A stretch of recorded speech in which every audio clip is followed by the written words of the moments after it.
সুপ্রিয় শিক্ষার্থীরা, তোমাদের জানাই অনেক অনেক শুভেচ্ছা। আমি তোমাদের তানিয়া ম্যাডাম চলে আসলাম তোমাদের ফিনান্স প্রথম পত্রের অধ্যায় 6 এর উপরে ক্লাস নিয়ে। আমি বলেছিলাম যখন কলেজ খোলা ছিল যে অধ্যায় 6 এর উপর আমরা ক্লাসটা করব, বাট মানে প্রজ্ঞাপন অনুযায়ী, সরকারি প্রজ্ঞাপন অনুযায়ী বন্ধ হয়ে যাওয়ায় অধ্যায় 6 ক্লাসটা করা হয়নি।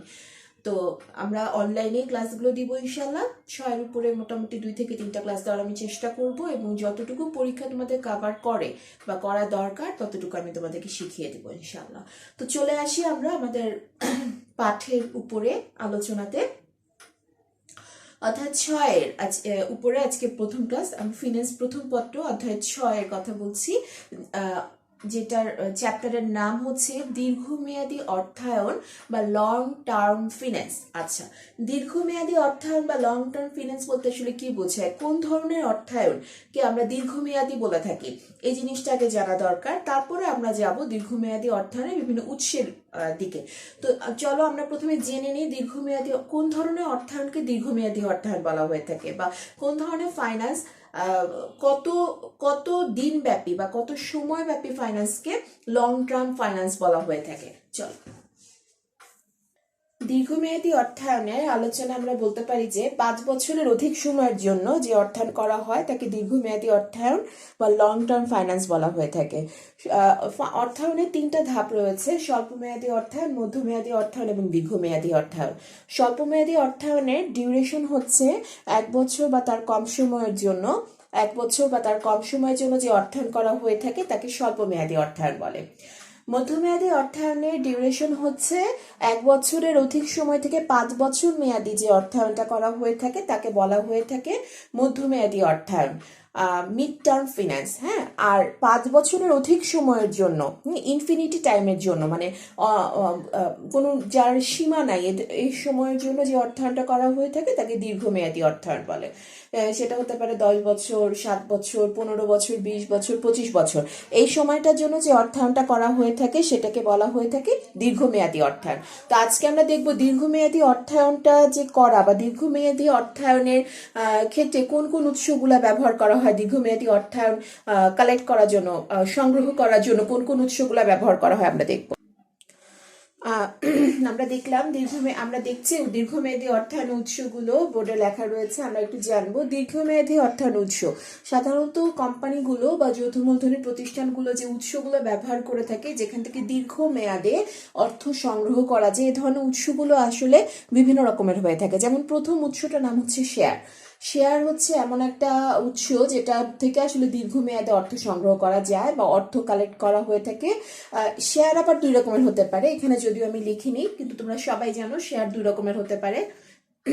মূলত 2 রকম: সাধারণ শেয়ার এবং অগ্রাধিকার শেয়ার। এছাড়াও শেয়ারের আরো অনেক ভাগ রয়েছে, সাধারণ শেয়ার এবং অগ্রাধিকার শেয়ার। সাধারণ শেয়ার এবং অগ্রাধিকার শেয়ার যখন কোম্পানি চালু করে বা কোম্পানি দেয়, তখন সেই শেয়ারের বিপরীতে কোম্পানিকে যে খরচটা করতে হয়, যে ওই শেয়ারের মানে কোম্পানি তো শেয়ার ইস্যু করে, শেয়ার ইস্যু করার মাধ্যমে অর্থ সংগ্রহ করে থাকে। তো সেই শেয়ার ইস্যু করার মাধ্যমে যখন অর্থ সংগ্রহ করে, তার বিপরীতে কোম্পানির একটা খরচ আছে, সেই খরচটার নাম হচ্ছে লভ্যাংশ। অর্থাৎ প্রত্যেক শেয়ার হোল্ডারকে কোম্পানি যেটা প্রদান করে, যে শেয়ারের টাকাটা দেওয়ার বিনিময়ে, সেটা হচ্ছে লভ্যাংশ, লাভের অংশ যেটাকে আমরা বলে থাকি আর কি। হ্যাঁ, সেটা দিতে হয় শেয়ার হোল্ডারদেরকে। সেটা অগ্রাধিকার শেয়ারের ক্ষেত্রে নির্ধারিত করা থাকে যে কত % দিতে হবে, এবং সাধারণ শেয়ারের ক্ষেত্রে সেটা নির্ধারিত থাকে না। বেশি লাভ হলে কোম্পানি বেশি দিতে পারে লভ্যাংশ, কম লাভ হলে কম দিতে পারে, আবার নাও দিতে পারে। সেটা কোম্পানির উপর, নীতি নির্ধারকদের উপর বা তার ম্যানেজমেন্টের উপর ডিপেন্ড করে যে শেয়ারের উপর তারা লভ্যাংশ দিবে নাকি দিবে না, বার্ষিক লভ্যাংশ। আচ্ছা, এরপর আমরা যাব অন্যান্য উৎসগুলোর দিকে। এছাড়াও থাকতে পারে দীর্ঘমেয়াদী ঋণ, বন্ড বা ঋণ, অনেকটা একই জিনিস। বন্ড হচ্ছে এক ধরনের দলিল বা এক ধরনের পেপার যেটার মাধ্যমে কোম্পানিগুলো ঋণ নিয়ে থাকে। হ্যাঁ, তারপরে ঋণ আছে নর্মালি ঋণ, অথবা দীর্ঘ মেয়াদী ঋণ ব্যাংক থেকে হতে পারে, কোনো প্রতিষ্ঠান থেকে হতে পারে, বা জনগণের কাছে বিক্রয় করার মাধ্যমে হতে পারে, পেপার বিক্রয়ের মাধ্যমে হতে পারে। তো এগুলার বিপরীতে আসলে কোম্পানিকে যে খরচটা করতে হয়, অর্থাৎ যারা এই জিনিসগুলোর মাধ্যমে অর্থ দিচ্ছে কোম্পানিতে, তাদেরকে যে বিনিময় যা দিতে হয় সেটার নাম হচ্ছে সুদ। এই সুদটা কোম্পানির এক ধরনের খরচ। তাহলে আমরা উৎসগুলো জানলাম, এবং উৎস থেকে অর্থটা সংগ্রহ করার জন্য কোম্পানির যে খরচটা রয়েছে সেটার নাম আমরা জানলাম। চল আমরা চলে যাই এরপরে, যে আমরা মোটামুটি প্রথমে আলোচনা করব এই চ্যাপ্টারের মধ্যে দুটো জিনিস নিয়ে, সেটা হচ্ছে বন্ড এবং শেয়ার। বন্ড এবং শেয়ার, তার মধ্যে বন্ডের মাঝে অঙ্ক রয়েছে।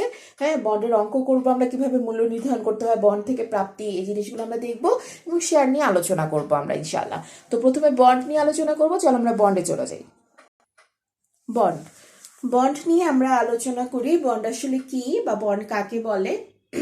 এসএসসিতে তোমরা অধ্যায় 7-এ পড়ে আসছো, শেয়ার বন্ড ডিবেঞ্চার নামে তোমাদের একটা চ্যাপ্টার ছিল অধ্যায় 7-এ, সেখানে তোমরা পড়ে আসছো বন্ড কাকে বলে। তারপর আমি একটু ছোট্ট করে রিভিউ দিব। বন্ড হচ্ছে দীর্ঘমেয়াদী ঋণের হাতিয়ার, অর্থাৎ এটা এমন একটা কাগজ বা এমন একটা দলিল বা আর্থিক হাতিয়ার যেটা কোম্পানিগুলো বিক্রি করে থাকে বিভিন্ন অন্যান্য কোম্পানির কাছে বা আর্থিক প্রতিষ্ঠানের কাছে বা জনগণের কাছে। বিক্রি করে কিসের জন্য? অর্থের জন্য। হ্যাঁ, অর্থের যোগানোর জন্য এটা বিক্রি করা হয়ে থাকে। এটার গায়ে বা এটার মানে একটা বহিমূল্য রয়েছে, ফেস ভ্যালু রয়েছে, এটার গায়ে একটা দাম লেখা থাকে, সেটা অনুযায়ী বন্ডগুলো বিক্রি করা হয় এবং নির্দিষ্ট সময় পর পর ওই বন্ডের গায়ে বা কাগজের উপরেই একটা নির্দিষ্ট পার্সেন্টেজ লেখা থাকে, ওই পার্সেন্টেজ অনুযায়ী সুদ প্রদান করতে হয় বন্ড হোল্ডারদেরকে। হ্যাঁ, বন্ড বিক্রয়ের মাধ্যমে কোম্পানি তহবিল সংগ্রহ করে থাকে। এভাবে কোম্পানি মাঝে মাঝে মাঝে শেয়ার ছাড়াও বন্ডের মাধ্যমেও তাদের তহবিলের যে অর্থ সংকট সেটা দূর করতে পারে। বন্ড হোল্ডারদেরকে কোম্পানির পাওনাদার বলা হয়ে থাকে। শেয়ার হোল্ডারদের মধ্যে দুটা ভাগ রয়েছে, সাধারণ শেয়ার হোল্ডার, অগ্রাধিকার শেয়ার হোল্ডার। সাধারণ শেয়ার হোল্ডাররা হচ্ছে কোম্পানির মালিক, বাট অগ্রাধিকার শেয়ার হোল্ডাররা কোম্পানির মালিক না। ঠিক তেমনি বন্ড হোল্ডাররাও কোম্পানির মালিক না, তারা শুধুমাত্র কোম্পানির পাওনাদার। তারা যৌথ মূলধনী প্রতিষ্ঠানের যে নির্বাচন হয় সেখানে অংশগ্রহণ করতে পারে না, তারা কোনো ভোটাধিকার পায় না, এই সুবিধাগুলো তারা পায় না এবং তাদেরকে কোম্পানির মালিকও বলা হয় না, তারা কোম্পানির তৃতীয় পক্ষ। কিন্তু তারা হচ্ছে পাওনা পরিশোধের ক্ষেত্রে তারা অগ্রাধিকার পেয়ে থাকে। যেমন কোম্পানির যে মোট লাভটা হয় বা যে লাভটা হয়ে থাকে, মুনাফা হয়ে থাকে, সেখানে থেকে সবচেয়ে প্রথমে সুদ প্রদান করা হয়ে থাকে, বন্ড হোল্ডারদেরকে সুদ দেওয়া হয়ে থাকে, তারা হচ্ছে সর্বপ্রথম পাওনাদার হয়ে থাকে। তাদের পাওনা পরিশোধের পরে কোম্পানি অগ্রাধিকার শেয়ার হোল্ডারদেরকে পাওনা পরিশোধ করে থাকে, ট্যাক্স প্রদান করে থাকে এবং সবার শেষে অর্থ থাকলে মানে মুনাফা যদি কিছু থাকে তাহলে সাধারণ শেয়ার হোল্ডারদেরকে লভ্যাংশ দেওয়া হয় অথবা দেওয়া হয় না। অর্থাৎ পাওনা পরিশোধের ক্ষেত্রে আমরা যেমন তৃতীয় পক্ষকে বা পাওনাদেরকে আগে প্রাধান্য দিই এবং পরিবারের সদস্যদের কথা পরে চিন্তা করি, ঠিক তেমনি বন্ড হোল্ডাররা হচ্ছে কোম্পানির পাওনাদার, তাদেরকে আগে পাওনা পরিশোধ করা হয়ে থাকে।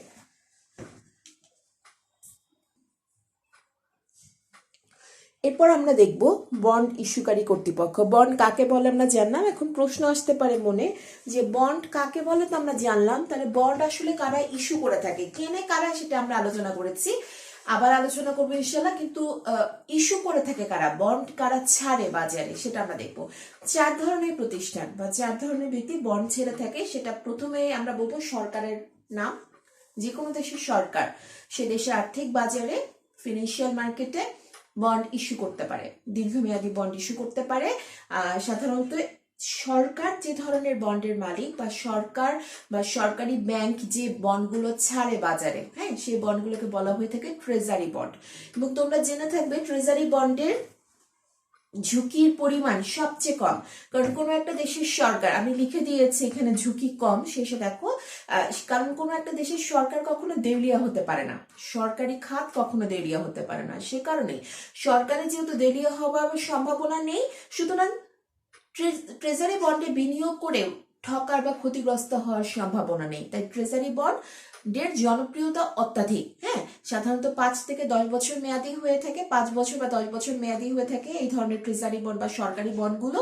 কিন্তু যেহেতু ঝুঁকি নেই, আমরা যেহেতু জানি নো রিস্ক নো গেইন, যেহেতু ঝুঁকি কম, হ্যাঁ, ঝুঁকি অনেক কম বা ঝুঁকি নেই বললে চলে, সেহেতু সরকারি বা ট্রেজারি বন্ডের আয়ের পরিমাণটাও খুব কম থাকে।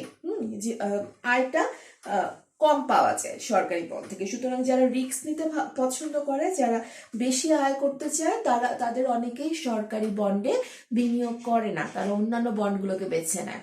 দুই নাম্বার হচ্ছে কোম্পানি বা বিভিন্ন কর্পোরেশন যেগুলো রয়েছে সেগুলো। কোম্পানি কর্তৃক ইস্যুকৃত বা কর্পোরেশন কর্তৃক ইস্যুকৃত বন্ডগুলোকে আমরা বলে থাকি কর্পোরেট বন্ড। এই কর্পোরেট বন্ড নিয়েই কিন্তু আমি তোমাদেরকে প্রথমে আলোচনা করেছি। হ্যাঁ, কর্পোরেট বন্ডটা বিভিন্ন মেয়াদের হতে পারে, 5 বছর, 10 বছর, 7 বছর, 8 বছর, 15 বছর, 20 বছর, 25 বছর, বিভিন্ন মেয়াদে কোম্পানি বন্ডগুলো ছাড়তে পারে এবং দীর্ঘমেয়াদে তারা এগুলো চালিয়ে যায়। কোম্পানি বন্ড বা কর্পোরেট বন্ড যেটাকে আমরা বলছি, কোম্পানি কর্তৃক ইস্যুকৃত বন্ড, সেই কর্পোরেট বন্ডগুলোকে সাধারণত বলা হয়ে থাকে সিনিয়র সিকিউরিটি।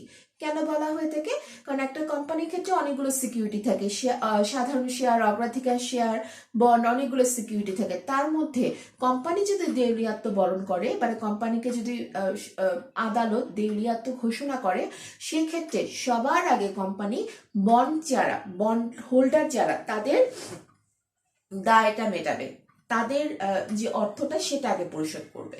হ্যাঁ, তারপরে অগ্রাধিকার শেয়ার, তারপরে সাধারণ শেয়ার। সুতরাং এই ক্ষেত্রে এই সিকিউরিটি গুলোর ক্ষেত্রে কোম্পানির গুলোতে বন্ডকে প্রাধান্য দেওয়া হয়ে থাকে। তাই কর্পোরেট বন্ডকে বলা হয়ে থাকে সিনিয়র সিকিউরিটি, মানে অন্যগুলো থেকে বড় হিসেবে ধরা হয়ে থাকে কোম্পানি বন্ডটাকে। হ্যাঁ, আর কোম্পানি বন্ডের ঝুঁকি রয়েছে, এটা কোম্পানি দেউলিয়া হতে পারে, বিলোপ সাধন ঘটতে পারে, ঝুঁকি রয়েছে অবশ্যই। সরকারি বন্ডের থেকে বেশি ঝুঁকি থাকে কোম্পানি বন্ডে। তৃতীয়ত, বৈদেশিক সরকার বা কোম্পানি কর্তৃক ইস্যুকৃত বন্ড, অর্থাৎ বিদেশি কোনো সরকার, ফরেন গভর্নমেন্ট বা কোনো কোম্পানি যদি কোনো বন্ড ইস্যু করে থাকে, তবে সেটাকে বলা হয়ে থাকে বৈদেশিক বন্ড। সেটাকে বলা হয়ে থাকে বৈদেশিক বন্ড। এই বন্ডের ঝুঁকি সবচেয়ে বেশি, সবগুলো বন্ডের মধ্যে এই বন্ডের ঝুঁকি সবচেয়ে বেশি। দেউলিয়াত্বের ঝুঁকির সম্ভাবনা প্রচুর পরিমাণে থাকে এই ধরনের বন্ডে। হ্যাঁ, এছাড়াও বিনিময় হার বাড়া কমার একটা ব্যাপার রয়েছে, যে আমরা জানি টাকার বিপরীতে যে বৈদেশিক মুদ্রার যে হার, সেটাকে আমরা বিনিময় হার বলে থাকি। যেমন 1 টাকার বিপরীতে ডলারের রেট হচ্ছে 80 টাকা, এটা ওঠানামা করে, কখনো 82 টাকা, 81 টাকা, 80 টাকা, 79 টাকা, এরকম ওঠানামা করে। তো এরকম বিনিময় হার যদি বাড়ে বা কমে, সেক্ষেত্রে বন্ডের মূল্য বাড়া কমার বা লস বা লাভ হওয়ার আশঙ্কা বেশি থাকে। সুতরাং এই বৈদেশিক বন্ডের ঝুঁকি সবচেয়ে বেশি। লাস্ট ওয়ান হচ্ছে মিউনিসিপাল কর্তৃপক্ষ কর্তৃক ইস্যুকৃত বন্ড। মিউনিসিপাল কর্তৃপক্ষ কর্তৃক ইস্যুকৃত বন্ডকে বলা হয়ে থাকে বলা হয়ে থাকে মিউনিসিপাল বন্ডই বলা যায় এটাকে। তো এটা সাধারণত ইস্যু করে, মানে মিউনিসিপাল কর্তৃপক্ষ কারা এটা আমি বলতে চাচ্ছি না। মিউনিসিপাল কর্তৃপক্ষ হচ্ছে যারা স্বায়ত্তশাসিত প্রতিষ্ঠান, অর্থাৎ অনেকটা গভর্নমেন্টের জায়গা বা গভর্নমেন্টের অনেক রুলস মেনে চলা কোনো বেসরকারি টাইপের প্রতিষ্ঠান, যারা সরকারি বেসরকারি উভয় তত্ত্বাবধানেই থাকে আর কি। এরকম স্বায়ত্তশাসিত প্রতিষ্ঠান কর্তৃক এই বন্ডগুলো ইস্যু হয়ে থাকে। মিউনিসিপাল কর্তৃপক্ষ কর্তৃক ইস্যুকৃত বন্ডগুলো, মানে এই ধরনের বন্ড ইস্যু করে থাকে। এই বন্ডগুলোর ঝুঁকি রয়েছে, এগুলো বিভিন্ন মেয়াদের হয়ে থাকে। ঝুঁকি হচ্ছে, এটা ডিপেন্ড করে যে কোম্পানিটা, স্বায়ত্তশাসিত প্রতিষ্ঠানটা ইস্যু করেছে তার অ্যাভেলেবিলিটির উপর, মানে তার গ্রহণযোগ্যতার উপরে, যে জনগণের কাছে বা কোম্পানির কাছে তাদের গ্রহণযোগ্যতা কেমন, তাদের কতটুকু সুনাম রয়েছে, তাদের ক্রেডিট রেটিং কেমন, বিক্রয়যোগ্যতা কেমন, এই সমস্ত কিছুর উপরে নির্ভর করে থাকে এই ধরনের বন্ডের ঝুঁকি। যদি তাদের গ্রহণযোগ্যতা কম হয় তাহলে ঝুঁকি বেশি হয়ে থাকে, যদি তাদের গ্রহণযোগ্যতা অনেক বেশি হয়ে থাকে, সুনাম অনেক বেশি হয়ে থাকে, সেক্ষেত্রে ঝুঁকি অনেক কম হয়ে থাকে। তো এই 4 ধরনের কর্তৃপক্ষ বন্ড ইস্যু করে থাকে। এবার আমরা খুব শর্ট করে আমরা জেনে নেব যে একটা বন্ডের কি কি ধরনের বৈশিষ্ট্য থাকতে পারে। বন্ড নিয়ে আলোচনা করতে গেলে বৈশিষ্ট্যগুলো নিয়ে জানা জরুরি। বন্ডের বৈশিষ্ট্য নিয়ে আমরা আলোচনা করব। বন্ডের প্রথমে আমি বোর্ডে 3টা বৈশিষ্ট্য লিখেছি, আমরা পর্যায়ক্রমে আরো বৈশিষ্ট্য নামগুলো লিখবো এবং আলোচনা করব। প্রথমে 3টা বৈশিষ্ট্য দেখি। প্রথম বৈশিষ্ট্য হচ্ছে সুদের হার। হ্যাঁ, বন্ডের প্রধান বৈশিষ্ট্য হচ্ছে সুদের হার থাকতে হবে। সুদের হার যেটা হচ্ছে বন্ডের আয়, অর্থাৎ যারা বন্ড কিনছে তাদের আয় কি, তাদের লাভটা কি, তাদের লাভটার নামই হচ্ছে সুদের হার। সুদের হারকে বলা হয়ে থাকে কুপন রেট। তোমরা যখন ম্যাথ করবে ফিন্যান্সের বা বন্ডের, ওখানে কুপন রেট নামে লেখা থাকবে, সুদের হারটা কম থাকবে, কুপন রেট নামে মানে এই সুদের হারটাকে অভিহিত করা হয়ে থাকে। যেমন একটা ছোট্ট উদাহরণ দিয়ে বোঝাই, যে কোনো একটি বন্ডের বহির্মূল্য লেখা আছে 1000 টাকা, অর্থাৎ বন্ডের গায়ে সেটার দাম লেখা আছে 1000 টাকা, লেখা আছে কুপন রেট 12%। এটার মানে হচ্ছে বার্ষিক সুদ যেটা কোম্পানি কর্তৃক পরিশোধিত হবে বন্ড হোল্ডারকে, সেটা পরিমাণ হচ্ছে 1,000-এর উপরে 12% করলে আসে 120 টাকা, অর্থাৎ প্রত্যেক বছর বছর 120 টাকা করে প্রত্যেকটা বন্ডের জন্য সুদ দেওয়া হবে এর বন্ড হোল্ডারকে, এবং এটা প্রদান করবে কোম্পানি, অর্থাৎ যারা বন্ড ইস্যু করেছে তারা। তো এই ধরনের সুদের হার যেটা, সেটা হচ্ছে বন্ডের একটা অন্যতম বৈশিষ্ট্য এবং প্রধান বৈশিষ্ট্য বলা যায়। তারপর হচ্ছে পরিপক্কতা। এক একটা বন্ডের মেয়াদ এক এক রকম হয়ে থাকে, কোনোটা 5 বছর, কোনোটা 10 বছর, কোনোটা 15 বছর। যখন তোমার এই সময়টা শেষ হচ্ছে, মেয়াদটা শেষ হচ্ছে, সেই সময় বন্ডটাকে পরিপক্ক বন্ড বলা হয়ে থাকে, ম্যাচিউরড বন্ড বলা হয়ে থাকে। হ্যাঁ, তারপরে রয়েছে পরিশোধ। বেশিরভাগ বন্ড পরিশোধ, অর্থাৎ নির্দিষ্ট সময় শেষে পরিশোধ করা হয়। কিছু অপরিশোধ মানে ইনফিনিটি টাইমের কিছু বন্ডও রয়েছে যেটাকে চিরস্থায়ী বন্ড বলা হয়ে থাকে, সেগুলোর মূল্য পরিশোধ করা হয় না। বাকি মূল্যগুলো, যেমন 5 বছর যদি কোনো বন্ডের মেয়াদ থাকে, তাহলে 5 বছর পরে যে টাকা দিয়ে বন্ডগুলো ক্রয় করা হয়েছে সেই টাকাটা কিন্তু পরিশোধ করা হবে, আর বছর বছর ওই সুদটা দেওয়া হবে, আর 5 বছর পরে ওই টাকাটা পরিশোধ করা হবে। যেমন উপরে যে উদাহরণটা আমি দিয়েছি 1,000 টাকা, ওই বন্ডটার দাম মূল্য মানে বন্ডটার সময় যদি মেয়াদ যদি 5 বছর হয়ে থাকে, তাহলে 5 বছর পর 1,000 টাকা কোম্পানি কর্তৃক পরিশোধিত হবে। হ্যাঁ, এইভাবে বন্ডের মূল্য পরিশোধ হয়ে থাকে। তো বন্ডের মূল্য দুইভাবে পরিশোধ করা যায়, একটা সিঙ্কিং ফান্ডের মাধ্যমে, আরেকটা হচ্ছে কল প্রভিশনের মাধ্যমে। এটা পর্যায়ক্রমে আমরা আলোচনা করব যে কল প্রভিশনটা কি বা সিঙ্কিং ফান্ডটা কি। আপাতত জেনে রাখো যে বন্ডের একটা বৈশিষ্ট্যের মধ্যে রয়েছে পরিশোধটা। এরপর আমরা যাব 4 নম্বরে। বন্ডের 4 নম্বর বৈশিষ্ট্য হিসেবে আমরা দেখো বোর্ডে লিখেছে যেটা, সেটা হচ্ছে একক মূল্য। একক মূল্য বলতে কি বোঝায়? বন্ডের লিখিত মূল্যকে একক মূল্য বলে, অর্থাৎ বন্ডের গায়ে যে দামটা লেখা থাকে সেটাকে বলা হয়ে থাকে একক মূল্য বা লিখিত মূল্য। হ্যাঁ, বহিঃমূল্য বলা হয়ে থাকে। আমাদের দেশের প্রেক্ষাপটে বন্ডগুলোর একক মূল্য সাধারণত হয়ে থাকে 1,000 টাকা।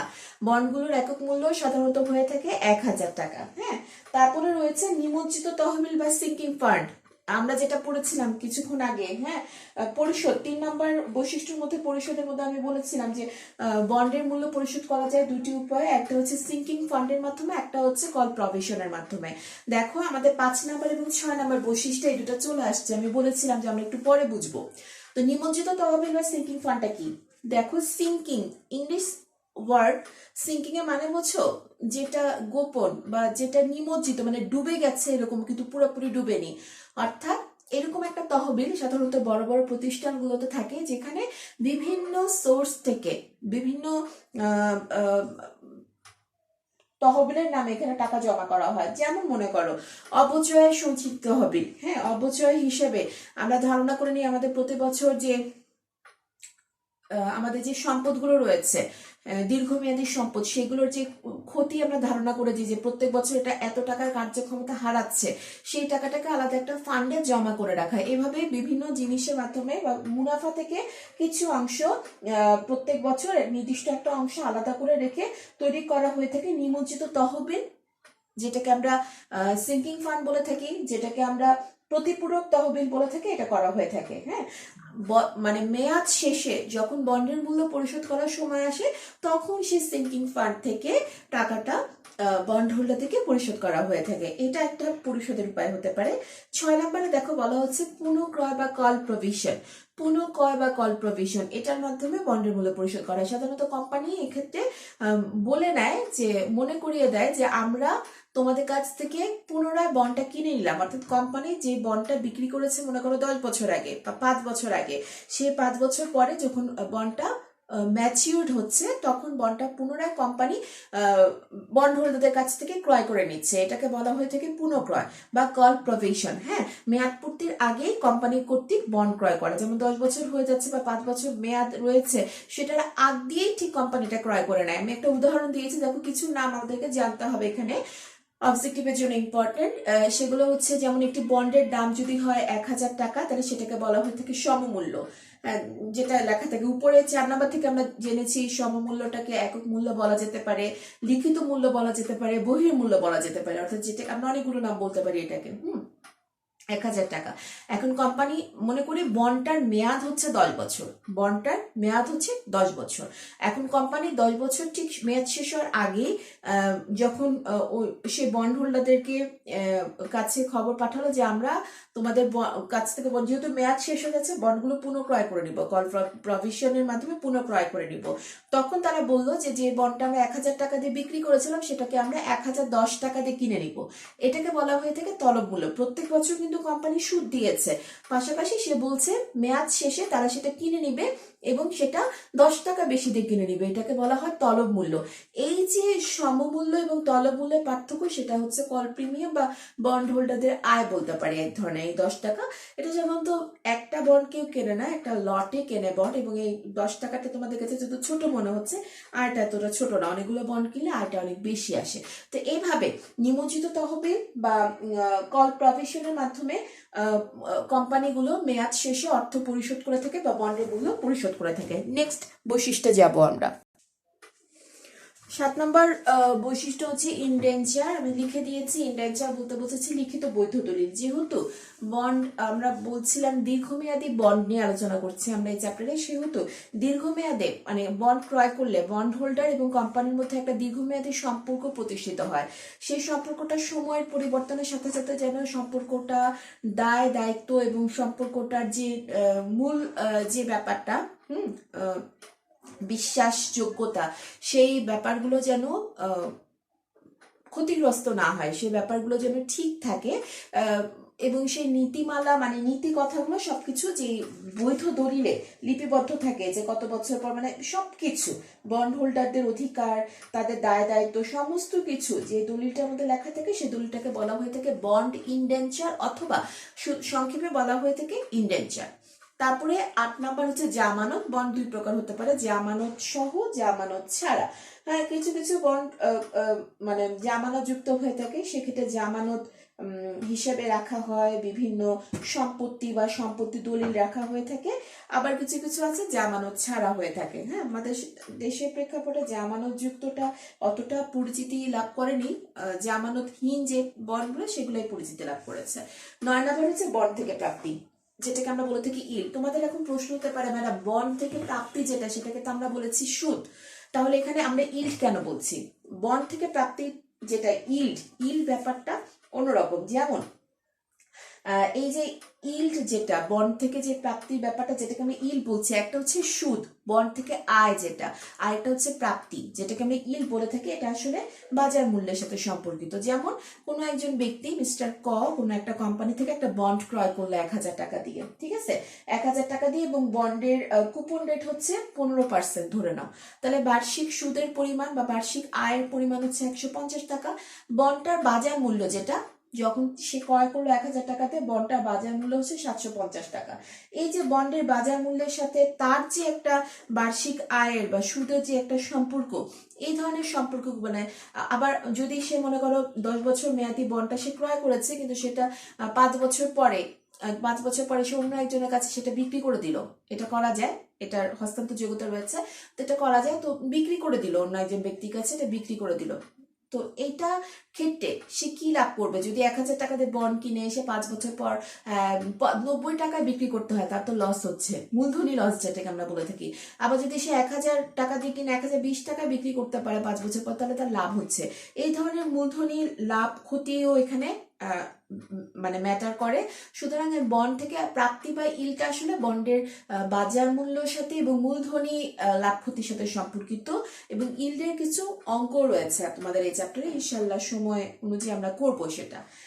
আর লাস্ট যে বৈশিষ্ট্য তোমাদের বইতে রয়েছে সেটা সম্পত্তি এবং আয়ের উপর দাবি। তোমরা জানো আমি বারবার বলেছি কোম্পানি দেউলিয়াগ্রস্ত হলে বা কোম্পানি দেউলিয়ত্ব বরণ করলে সম্পত্তি এবং আয়ের কোম্পানির সম্পত্তি এবং আয়ের উপর সবচেয়ে প্রথম দাবি থাকে বন্ড হোল্ডারদের, সবচেয়ে প্রথম দাবি থাকে বন্ড হোল্ডারদের, তারপরে অন্যান্য অগ্রাধিকার শেয়ার হোল্ডার বা সাধারণ শেয়ার হোল্ডার দাবি মেটানো হয়। আবার কোম্পানি যে মুনাফা হয় আয় হয় সেখান থেকে কোম্পানি যখন পরিশোধ করতে থাকে, পাওনা পরিশোধ করতে থাকে, সবার আগে দাবি মেটানো হয় হচ্ছে বন্ড হোল্ডারদের, তাদেরকে সুদ প্রদান করে, তারপরে অগ্রাধিকার শেয়ার হোল্ডারদেরকে লভ্যাংশ দেওয়া হয়, তারপরে যদি থাকে সাধারণ শেয়ার হোল্ডারদেরকে দেওয়া হয় কিংবা দেওয়া হয় না। সুতরাং সম্পত্তি এবং আয়ের উপরে মানে কোম্পানির সম্পত্তি এবং আয়ের উপরে সর্বপ্রথম দাবি থেকে বন্ড হোল্ডারদের। তো আজকে আমি প্রথম ক্লাসটা এতটুকুই রাখতে চাচ্ছি। সেকেন্ড ক্লাসটা ইনশাল্লাহ খুব শীঘ্রই দিব। ভালো থাকো এবং বইটা অবশ্যই একটু পড়বে। বই থেকে আমি পড়াচ্ছি, জাস্ট পড়াগুলো বুঝিয়ে দিচ্ছি, বইটা অবশ্যই পড়বে। ভালো থাকো। আল্লাহ হাফেজ।